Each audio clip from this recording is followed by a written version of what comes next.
He was just picking up milk for his daughter. He didn't know this walk home would change everything.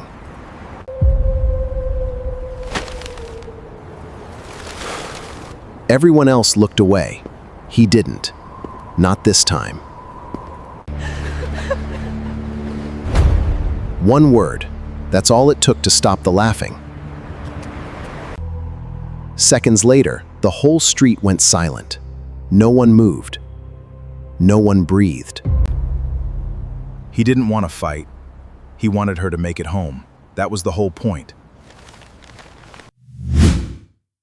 If you've ever wondered what it really looks like when one ordinary person refuses to look away, stay with me until the very end, because what happened on that street didn't just change one evening, it changed an entire neighborhood, and by the time you finish this story, you'll understand why. Before we start, if stories like this move you, hit that like button and subscribe, because there's a lot more where this came from. Daniel Cole had learned a long time ago that the world didn't owe him an easy life, and it hadn't given him one. He was 38 years old, a single father raising his 9-year-old daughter, Maya, in a modest 2-bedroom apartment above a laundromat on 5th Street. 3 years earlier, his wife Renee had died in a car accident on a rain-slicked highway, and in the time since, Daniel had rebuilt his entire existence around one purpose, making sure Maya never felt the ground disappear beneath her the way it had for him. He worked as a mechanic at a garage 2 blocks from their apartment, the kind of job that left grease under his fingernails and ache in his shoulders by 6 every evening, but it paid enough to keep Maya in her school uniform and dance shoes, and it let him walk home every day instead of taking 3 buses. Daniel had been in the Army before Renee, 2 tours overseas, and though he rarely spoke about it, the discipline from those years lived in him still. In the way he checked exits when he walked into a room, in the way he never raised his voice even when he was furious, in the quiet, contained strength that made people instinctively step aside for him without knowing why. Maya was the center of his universe. Every morning he braided her hair before school, clumsily at first, then with growing confidence over the months, until he could do a French braid in under 4 minutes. Every evening they ate dinner together at their small kitchen table, and every night before bed he would sit at the edge of her bed and ask her the same question, "What was the best part of your day?" It was a small ritual, but it was the thread that held their little world together.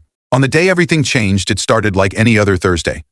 Daniel picked Maya up from her after-school program, walked her home, made sure her homework was started, and then told her he needed to run to the corner store for milk before dinner. Maya, engrossed in a worksheet about fractions, barely looked up. "Okay, Dad. Don't forget the good bread," she said, and he smiled, grabbed his keys, and stepped out into the golden hush of early evening. The street was busy in the unremarkable way city streets are at that hour, commuters trickling home, a couple walking a dog, the smell of grilling food drifting from an open restaurant window. Daniel walked with his hands in his jacket pockets, thinking about nothing more complicated than whether Maya would want spaghetti or grilled cheese for dinner. It was the kind of ordinary moment that fills up 99% of a life, forgettable in every way until it wasn't.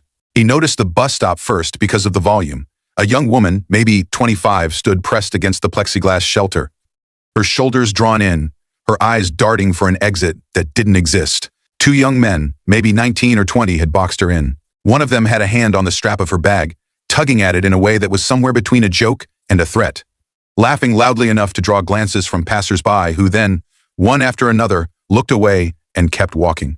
The second young man had his phone raised, filming, grinning at whatever performance he imagined he was capturing. Daniel had seen this particular kind of scene before. Not identical, but close enough in shape that his body recognized it before his mind fully processed it. The way people around a public street corner would rather pretend not to see cruelty than risk becoming part of it. The way a woman's fear could become background noise if enough people decided it wasn't their business. He set his grocery bag down on the curb gently, as if he intended to come back for it, which he did. He didn't run. He didn't shout. He simply began walking, the same measured pace he used when clearing a room during deployment. Not adrenaline-driven, but deliberate, controlled, a kind of walking that said, "This is already decided," before he had said a single word. "Hey," Daniel said, his voice low but carrying, as he stepped into the small triangle of space between the woman and the 2 young men. "That's enough." The one holding the phone laughed first, the kind of laugh meant to reassert control. "Mind your business, old man." The word "old" landed harder than he probably intended it to, a jab meant to diminish, but Daniel didn't flinch. He was 38. He'd buried a wife. He'd carried men twice his weight out of places most people would never survive. A 19-year-old's insult slid off him like rain off a roof. "I am minding my business," Daniel said evenly. "She's a person. That makes it my business." The one who'd been tugging at the bag strap let go, took a half step forward, chest puffed out in the universal posture of a boy trying to look like a man. You want to do something about it? Daniel didn't move. He didn't raise his hands. He simply looked at the young man, not with anger, but with a kind of unshakable steadiness that made the boy's bravado falter mid-performance. There's a particular quality some people carry, forged by loss and discipline and years of choosing restraint over rage, that reads to anyone paying attention as this person has already decided what he's willing to do, and it isn't a bluff. I want you to walk away, Daniel said. That's it. That's the whole ask. Something in the street had already begun to shift. A barista who'd stepped outside to bring in a sandwich board froze in the doorway, phone half raised but not filming, just watching. A cyclist who'd been about to pass slowed and stopped, one foot still clipped into his pedal. Somewhere a car idled at the curb, its driver leaning to see through the windshield. It wasn't dramatic, not yet, no crowd gathering, no shouting, but there was a stillness settling over the block, the specific quiet that happens when several strangers simultaneously decide that something is about to matter and they should pay attention. The young man with the phone lowered it slightly. This ain't got nothing to do with you. Sure. You made it public, Daniel said. The second you did that, he nodded toward the phone, it stopped being private. So now it's everybody's business, including mine. The woman behind him had gone very still, one hand pressed flat against her chest, her breathing audible in the quiet. Daniel didn't turn to look at her. Not yet. He kept his eyes on the two young men, unwilling to give them an opening, unwilling to let his attention drift from the only two variables in the situation he couldn't fully predict. There was a long moment where nothing happened. 3 seconds, maybe 4. But it stretched the way real danger always stretches time, each second thick with possibility, the outcome genuinely undecided. Then the young man who'd grabbed the bag strap glanced at his friend, some silent negotiation passing between them. The kind that happens in packs when the confidence that felt so solid in numbers suddenly feels thinner under direct, unblinking attention. Whatever, man, he muttered, stepping back. She ain't even that. He didn't finish the sentence. He turned and started walking, and after a beat, his friend followed, phone finally slipping back into his pocket. The performance abandoned because the audience had stopped playing along. Daniel watched them go until they turned the corner 2 blocks down. Then he let his shoulders drop, the tension he'd been holding released in a long, quiet exhale. Only then did he turn to the woman. Are you okay? He asked. She nodded, though her eyes were bright with unshed tears, the particular fragility that comes after fear has passed but the body hasn't caught up yet. Thank you. I didn't know what they were going to do. You don't have to thank me, Daniel said gently. Do you need someone to call? A ride? I just live a few blocks from here, she said. I think I can make it now. I'll walk with you, if that's all right. Just to the corner. It wasn't a demand, just an offer, delivered with the same steadiness he'd used. With the two young men, except now softened into something closer to warmth, she accepted, and they walked together in mostly comfortable silence, the kind that settles, between strangers who've just shared something neither of them fully has words for yet. Her name was Alina, she told him eventually. She worked at a dental office nearby, had been walking home from a late shift, had noticed the two young men trailing her for almost a block before they'd cornered her at the bus stop. I kept telling myself I was overreacting, she admitted, right up until I wasn't. You weren't overreacting, Daniel said. You were right. That's the part people don't want to admit. The fear that shows up before something bad happens is usually accurate. At the corner where their paths diverged, Alina turned to him, wiping her eyes. Most people would have just kept walking. Daniel thought about that for a second before answering. I have a daughter, he said simply. 9 years old. I think about the world I want her walking through when she's your age. Today, I just tried to be part of that world instead of just wishing for it. He didn't know it then, but Alina had recorded none of it. No phone, no footage. Yet somehow, within 2 days, the story had traveled anyway, passed from the barista who'd watched from the doorway, to a regular customer, to a local community page, to a neighborhood group chat, each retelling slightly different, but the core of it always the same. A man stepped between danger and a stranger and asked for nothing in return. By the following week, the story had reached far enough that a local reporter, working on a piece about a rise in public harassment incidents downtown, tracked down Alina through the dental office where she worked. She agreed to talk, on the condition that the article focused less on her fear and more on what Daniel had done. The reporter, intrigued, went looking for Daniel Cole, mechanic's single father, found him at the garage with grease on his hands and a polite but firm reluctance to be the center of any story. I didn't do anything special, he told the reporter, echoing what he told Alina. I just didn't walk past it. But the reporter pressed gently, and eventually Daniel talked. Not about the confrontation itself, which he clearly considered unremarkable, but about Renee, about Maya, about the years since the accident when he'd had to relearn how to be both parents at once, how to braid hair and coach Little League, and still show up exhausted at 6 a.m. shifts. He talked about how loss had taught him that most of the worst things happen in the space where people decide it isn't their problem, and how he'd promised himself, somewhere in the blur of grief after Renee died, that he would not become one of those people who let the space widen. The article ran with the headline, "The street went silent. Then one man made it matter," and within days it had been shared far beyond the neighborhood. Comments poured in from people who had their own version of that bus stop moment. The time no one stopped, the time someone finally did, the ache of both memories living side by side in so many lives. Local businesses reached out to Daniel's garage wanting to sponsor community safety initiatives. A city council member cited the incident in a proposal for better lit public transit stops. None of it was what Daniel had wanted exactly, but he found himself, almost against his will, becoming a small point of gravity for a conversation the neighborhood had clearly been needing to have. What mattered more to him, though, happened 3 weeks later, on an ordinary Tuesday evening. Maya had been quieter than usual after school, and over dinner she finally asked, "Dad, is it true what happened? The thing everyone's talking about?" Daniel set down his fork. He'd been careful not to make a spectacle of it at home, wanting Maya's world to stay as unshaken as possible, but he also believed in not lying to her. "Yeah," he said. "Some guys were bothering a woman at the bus stop. I asked them to stop, and they did." Maya considered this with the particular seriousness of a 9-year-old working through something important.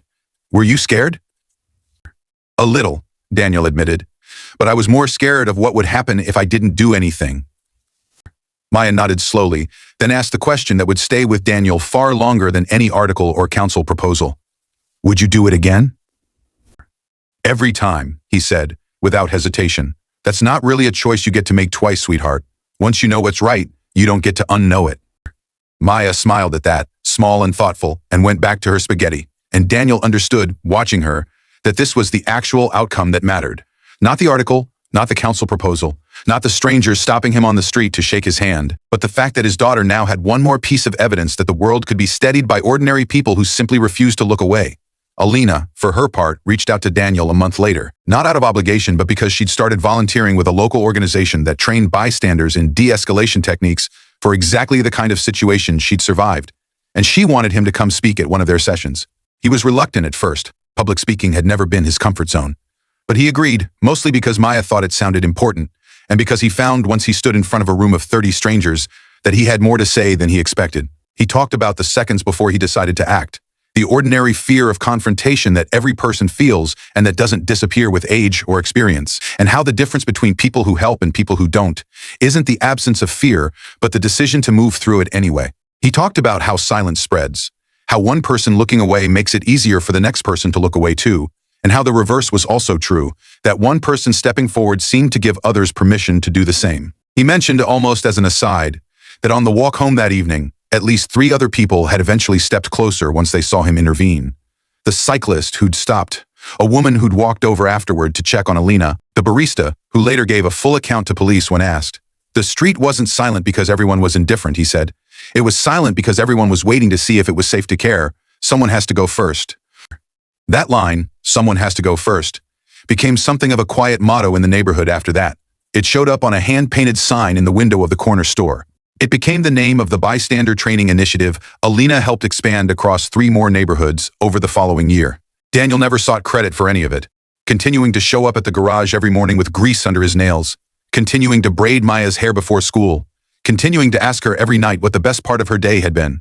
But something had shifted in him too, subtly, in the way that quiet, private courage sometimes reshapes a person without their noticing right away. He found himself more willing to speak up in smaller moments, correcting a coworker's careless comment, checking in on a neighbor who seemed withdrawn, walking an elderly woman to her car in a dim parking lot without being asked. Not because he'd become someone new, but because he'd confirmed something he'd always suspected, that courage, once exercised, doesn't drain you the way fear warns you it will. It fills you instead, slowly, with the quiet, sturdy sense that you are the kind of person who does not walk past what's wrong. A year after that Thursday evening, Daniel stood at the edge of a small community event the neighborhood had organized. Nothing grand, just folding tables and string lights strung between 2 buildings, a celebration of a year without a single reported incident at that bus stop, credited partly to better lighting the city had finally installed, partly to the informal network of shopkeepers who now kept an eye on the corner, and partly, everyone agreed, to the night one man decided the street's silence needed breaking. Maya, 10 now, stood beside him in a jacket 2 sizes too big that had been Renee's, twirling a paper lantern someone had handed her. "Dad," she said, looking up at him, "the best part of my day was seeing all these people because of you." Daniel crouched down to her level, the way he always did for the important conversations, and said the only thing that felt true enough to say. "The best part of my day," he told her, is that you get to grow up believing the world can still be like this. Above them, the streetlights flickered on one by one as the sky dimmed toward evening, the same golden hush that had settled over the block a year earlier, except this time the quiet wasn't the held breath of strangers unsure whether to care. It was something closer to peace, the sound of a neighborhood that had, in its own imperfect way, decided together that it would not look away again. And if there's one thing worth carrying out of a story like this, it's simple. You don't have to be fearless to matter. You just have to be the one who goes first. If this story reached you, don't forget to like it and subscribe for more. There's always another street, another silence, waiting for someone to break it.